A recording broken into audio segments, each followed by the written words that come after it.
Bonsoir à tous. Donc, je m'appelle Christopher Maneux, je suis ingénieur dans les équipes Azure avec mes collègues. Et ce soir, je vais vous parler d'inclusive design, qui pour le coup intéresse, comme son nom l'indique, tout le monde, quel que soit son rôle de produit ou de service, qu'on soit développeur, UX, a fortiori, chef de produit, chef de projet, etc. Ça concerne tout le monde. Et quels que soient les technos, les langages, les plateformes sur lesquelles on déploie nos applicatifs. Je vous parle de ce sujet parce que j'ai été chanceux. Vraiment chanceux, alors à plus d'un titre. Mais sur ce sujet-là, j'ai été particulièrement chanceux. Pour moi, c'est naturel. Et c'est naturel parce que j'ai commencé super tôt. En fait, j'ai commencé à l'école primaire à travailler sur ce sujet-là.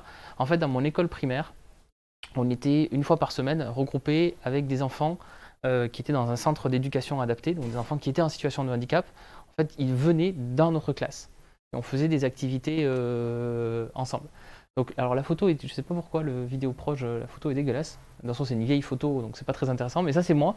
Et vous voyez, en fait, je suis à l'arrière d'une camionnette avec une rampe d'accès, parce qu'on avait nos camarades en fauteuil roulant qui allaient venir. Et ici, on le voit sur le bord de la porte, il y avait aussi une grande rambarde, une grande truc pour pouvoir se tenir, comme une rampe d'escalier. Donc on faisait des activités en dehors de l'école, ensemble, mélangés, enfants, on va dire, valides ou normaux, et enfants en situation de handicap. Et puis ils venaient aussi dans notre classe. Là, c'était une pièce de théâtre qu'on a joué à l'école, et le crâne qui commence déjà à se dégarnir, en bas, c'est moi. Ça a continué depuis l'école primaire. Et donc en fait c'était naturel pour moi d'avoir des personnes en situation de handicap et de faire en sorte qu'on travaille tous ensemble et qu'on fasse les activités ensemble. Quand on parle de handicap, on a souvent, quand on n'a pas sensibilisé à ça, quand on n'a pas quelqu'un dans son entourage qui a ça, on est souvent mal à l'aise avec ça. Et c'est le premier rempart pour que les gens commencent à s'occuper de ce problème-là. C'est qu'on se sent voilà, on se sent pas très agréable d'en discuter. Voilà, si on a quelqu'un qui a un problème avec les yeux, de le regarder comme on le regarde. Si on a quelqu'un qui est en situation de handicap ou en situation de nanisme, est-ce qu'on se met à sa hauteur, est-ce qu'on le regarde de haut, est-ce que machin, on n'est pas tout le temps à l'aise. Et ça, enfin, moi j'ai jamais eu de soucis puisque depuis petit, on m'explique que c'est normal. Et de toute façon, j'ai des copains de classe avec qui je joue à la récré qui sont comme ça. Et ça a continué après.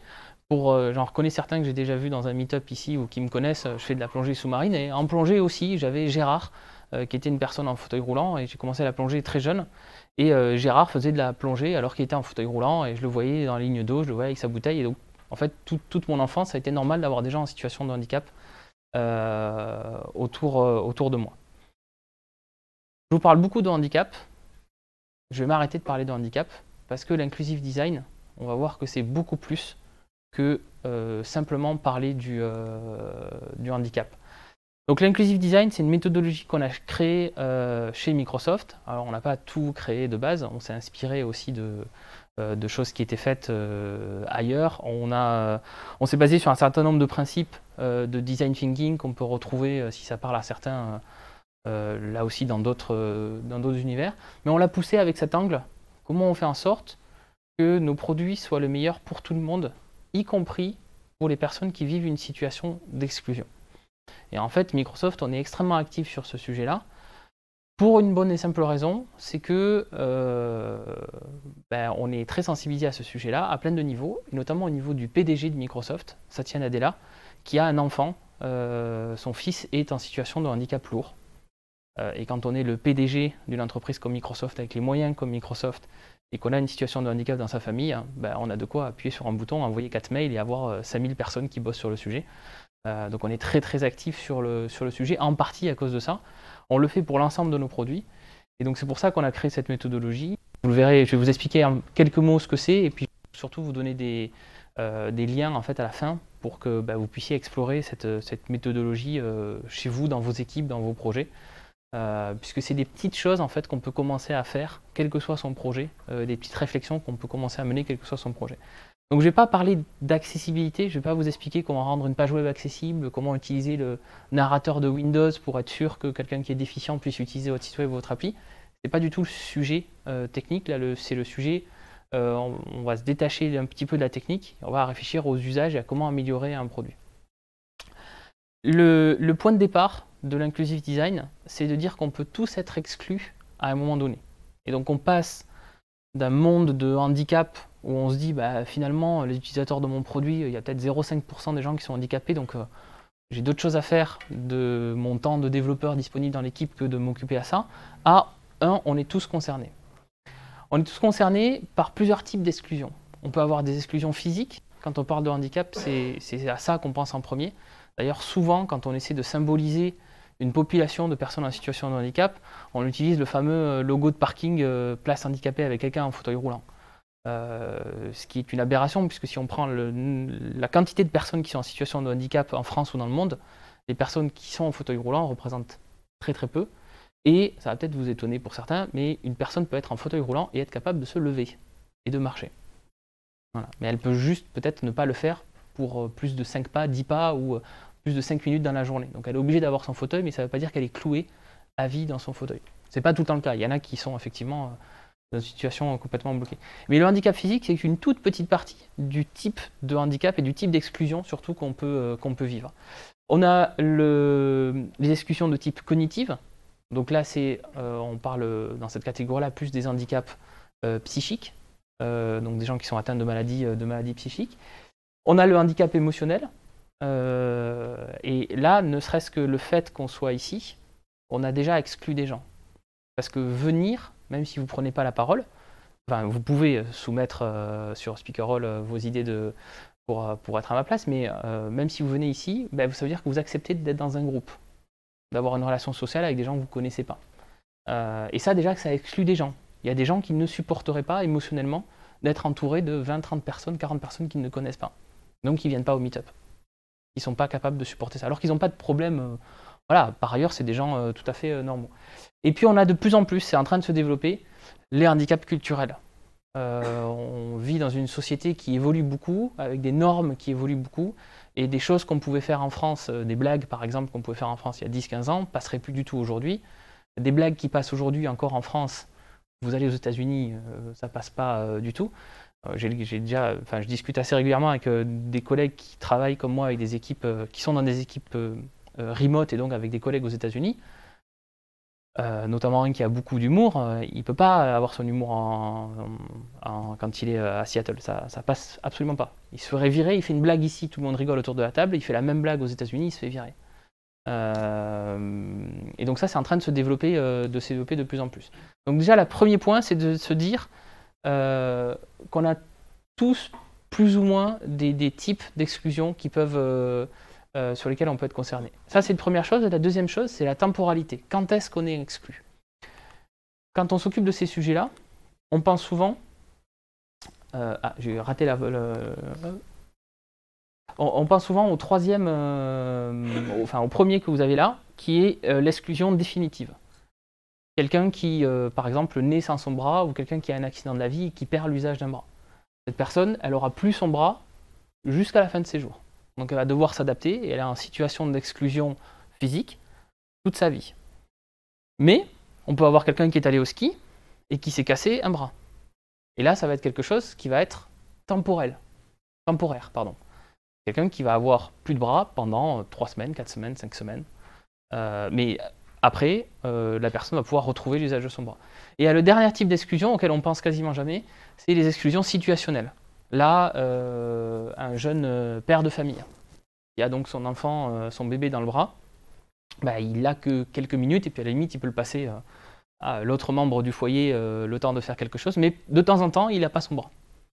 Donc si on regarde ça et qu'on l'ajoute avec le prisme que je vous ai montré tout à l'heure, finalement on peut tous être victimes d'une exclusion à un moment donné, qui peut durer plus ou moins longtemps, et du coup si on a un outil qui est fait pour la première personne, et donc qui marche en vocal ou qui marche facilement utilisable à une main, etc., ça va être utile pour tous ces gens-là.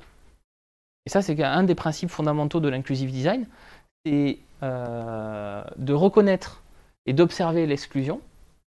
Donc en fait, on part d'un produit ou d'un usage, d'une situation avec l'état courant, on va essayer de voir quel est le type d'exclusion en fonction de ce que je vous ai montré, les deux prismes que je vous ai montrés, donc les types d'exclusion physique, cognitive, etc. Et puis, est-ce que c'est situationnel ou permanent?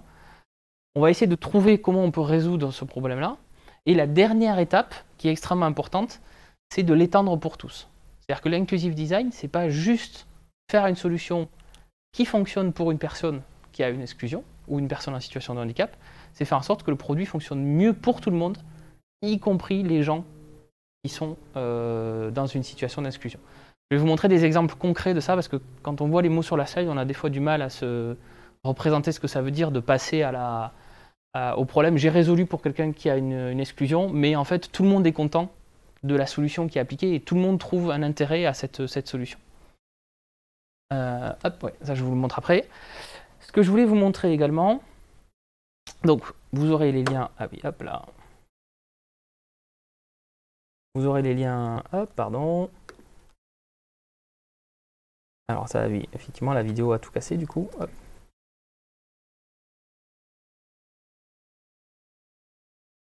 Donc ce que je vais vous montrer, si la technique est avec moi, ce sont en fait ces deux PDF que vous allez pouvoir télécharger. Vous aurez les liens à la fin de la présentation. Yes. Le premier PDF, c'est le PDF de présentation de l'inclusive design. Donc ça, c'est pour aller un petit peu plus loin et puis pour avoir un écrit de ce que je vous ai dit. Vous aurez les slides de la présentation, mais vous avez vu, il n'y a pas grand-chose d'écrit dessus. Donc là, vous avez un peu plus de lecture pour comprendre un petit peu ce que c'est l'inclusive design et les différentes pourquoi on le fait et comment on le fait. Et vous avez un deuxième toolkit qui est en fait des pages comme ça, et sur chaque page, c'est une activité que vous pouvez faire en équipe, ou pour certaines que vous pouvez faire tout seul, pour vous aider à réfléchir, à observer, à réfléchir à des solutions et à essayer de les étendre pour tout le monde. Donc c'est des petites fiches guides, voilà, d'activités à faire. Il y a des activités qui sont assez simples. En une demi-journée, moi j'ai déjà animé des workshops pour des clients. En une demi-journée, on arrive à prendre un produit d'un logiciel ou d'un service et à pousser des améliorations pour le rendre plus inclusif. Après, il faut les implémenter dans le code. Ça peut être plus ou moins varié en termes de temps. Mais on peut déjà faire des choses en fait en finalement assez peu de temps. Alors, je vais vous donner des exemples. Hop là. Je vais vous donner des exemples un peu concrets d'inclusive design. Le premier que j'aime bien, c'est le mode copilote pour la Xbox. Donc la Xbox, vous le savez, on le pilote à l'aide d'une manette, d'une télécommande. Ce qui marche bien pour quelqu'un de normal, ce qui marche un petit peu moins bien quand on est potentiellement en situation d'exclusion physique. Qu'est-ce que fait le mode copilote? En fait, il crée une manette virtuelle. Ça veut dire que d'un point de vue du jeu vidéo auquel on est en train de jouer, il y a une seule manette qui est connectée, et ça fonctionne avec n'importe quel jeu vidéo qui est utilisé sur la Xbox. Mais d'un point de vue physique, en fait, on a associé deux manettes pour contrôler cette manette virtuelle. Et en fait, on va pouvoir dire, sur la manette de gauche, le joystick de gauche plus les flèches directionnelles, elles sont utilisées, le reste des touches et les gâchettes qui sont à gauche sont utilisées, et le reste des touches n'est pas utilisé. Et à l'inverse, sur la manette droite, le joystick de gauche et les flèches directionnelles de gauche ne fonctionnent pas, et c'est celle à droite qui fonctionne. Alors pourquoi on fait ça? Parce que typiquement, si on est quelqu'un en fauteuil roulant qui ne peut pas trop déplacer ses bras pour X raisons, en fait on peut avoir une manette dans chaque main, et finalement jouer à la Xbox avec une seule manette, sans bouger les mains. Ou alors, dans le cas de cette personne-là, elle a une première manette au niveau du visage pour les joypads qu'elle contrôle avec le menton, et en fait une deuxième manette qui est connectée à une série d'accessoires qui sont développés spécifiquement pour elle, pour son handicap. Et ça, vous avez peut-être vu, on a sorti une manette spécifique pour les personnes en situation de handicap, une manette Xbox accessible, avec deux gros boutons et tout un tas de connecteurs. Mais en fait, ça, c'est la V2 de ce design. Le copilote, c'est que du logiciel, finalement. C'est juste le driver qui récupère les deux infos des contrôleurs et puis qui dispatche ou pas les informations. Donc sans connaître le code de la Xbox, on imagine quand même que c'est pas très compliqué à développer, et pourtant ça rend le produit déjà beaucoup plus inclusif. Et après on a créé une manette physique, là ça nous a demandé plus d'efforts, et donc c'est une manette physique qu'on a sortie qui a l'avantage en fait d'avoir plein de connecteurs, parce que les personnes en situation de handicap, et là en l'occurrence physique, ont déjà plein d'outils en fait qu'elles utilisent pour pouvoir utiliser l'ordinateur, etc. Plein de contrôleurs très spécifiques, de joysticks qui sont très gros, qui sont adaptés à leurs différentes problématiques. Et donc en fait, on peut connecter ces périphériques qu'elles ont déjà sur cette manette adaptive Xbox pour qu'ils puissent jouer. Donc ça résout le problème pour des personnes qui sont victimes d'une exclusion physique, et en l'occurrence ici, une exclusion physique qui est permanente. Mais cette fonctionnalité peut être aussi utilisée dans d'autres circonstances. Par exemple, là c'est un père et une fille qui jouent tous les deux au même personnage dans un jeu vidéo, mais ensemble. Chacun a un morceau de la manette, l'un le dirige, l'autre envoie les actions. En fait, ils contrôlent ensemble le même personnage dans le jeu vidéo, ils jouent ensemble. Et donc finalement, c'est une nouvelle manière de jouer aux jeux vidéo qui n'a rien à voir avec le handicap, parce qu'aucun des deux est en situation de handicap ou d'exclusion, mais par contre, ils peuvent découvrir de nouvelles expériences. Donc ça, c'est pour vous montrer voilà, un exemple de, on est parti d'un problème, on a reconnu une exclusion, on a développé une solution, et on fait en sorte qu'elle soit applicable à des personnes qui ne sont pas à l'origine victimes de cette exclusion. Et puis, l'autre exemple que j'aime beaucoup, c'est celui-là, parce qu'il est partout dans notre vie courante, et personne ne sait qu'à la base, ça a été fait pour résoudre un problème d'exclusion. Alors, c'est pas le verre, c'est pas le café qu'il y a dedans, c'est pas la cuillère, c'est la paille coudée. La paille coudée, ça a été créé par Joseph Friedman pour sa fille Judith, qui n'arrivait pas, en fait, le verre est en haut et posé sur une table haute, elle n'arrivait pas à boire son milkshake.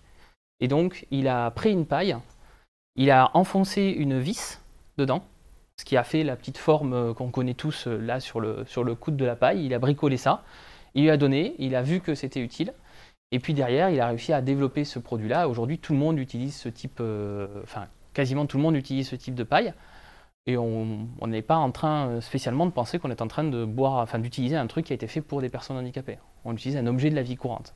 C'est un peu l'exemple ultime d'inclusive design, parce que plus personne ne sait qu'à l'origine, ça a été fait, conçu pour résoudre un problème d'exclusion. Voilà. Petite note, je vous invite à ne plus utiliser des pailles en plastique pour protéger l'environnement, mais ça reste un très bon exemple d'inclusive design que tout le monde connaît et que personne ne connaît, ce qui est un peu le but ultime de...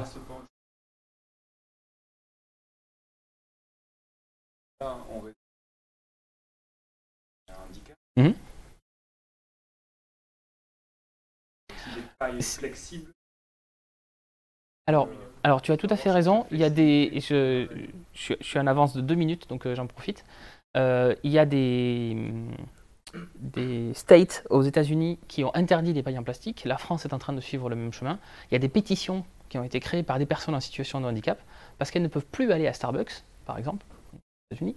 Elles ne peuvent plus aller à Starbucks parce qu'ils ne distribuent plus de paille et que donc elles ne peuvent plus boire leur boisson. Donc effectivement, ça crée un vrai souci pour certaines personnes en situation de handicap, ne plus avoir de paille en plastique coudée ou qu'on puisse tordre un petit peu, c'est effectivement un même problème. Et les pailles qu'on fait en fibre de bambou, en métal, il y a des pailles en métal aussi, où il y a des pailles plastique-métal, moi je ne dois pas l'avoir sur moi, mais j'ai une paille rétractable en plastique métal, elle est effectivement toute droite, mais parce que les gens ont oublié l'origine de ce truc-là, et s'attaquent à un autre problème, le problème de l'écologie, sans regarder ce problème-là en particulier. On est aujourd'hui dans l'entre-deux, dans une situation qui est pire que celle d'avant pour ces gens-là. Pas du plan d'environnement, mais pour ces gens-là. Donc il y a un vrai débat aux États-Unis, il est là. En France, comme on est en phase d'interdiction, il n'est pas encore arrivé. Mais effectivement, il y a un vrai souci à ce niveau-là. Voilà, c'était une petite introduction, mais c'était plus voilà, pour vous sensibiliser au sujet et puis pour vous dire qu'il y avait des choses à faire et des outils qui existaient pour pouvoir commencer à travailler et tous, quelle que soit notre activité sur ces sujets-là. Vous avez 3 liens, donc les slides, je vais les mettre dès que j'ai fini la présentation, donc vous les aurez ce soir. Il y a le site Microsoft Inclusive Design, où vous pouvez télécharger les petits livrets PDF que je vous ai montrés. On a un module sur Microsoft Learn, donc ça c'est une plateforme qu'on a sortie il y a quelques mois, une plateforme d'auto-formation, entièrement gratuite, sur tout un tas de sujets, donc il y a beaucoup d'Azure, Cloud de Microsoft bien sûr, mais il y a aussi quelques sujets, notamment comment créer une application Windows inclusive. Donc avec du texte, des petites vidéos, un TP, donc c'est un moyen aussi de découvrir ce sujet et de vous essayer à ce sujet. C'est tout pour moi. Merci de m'avoir écouté.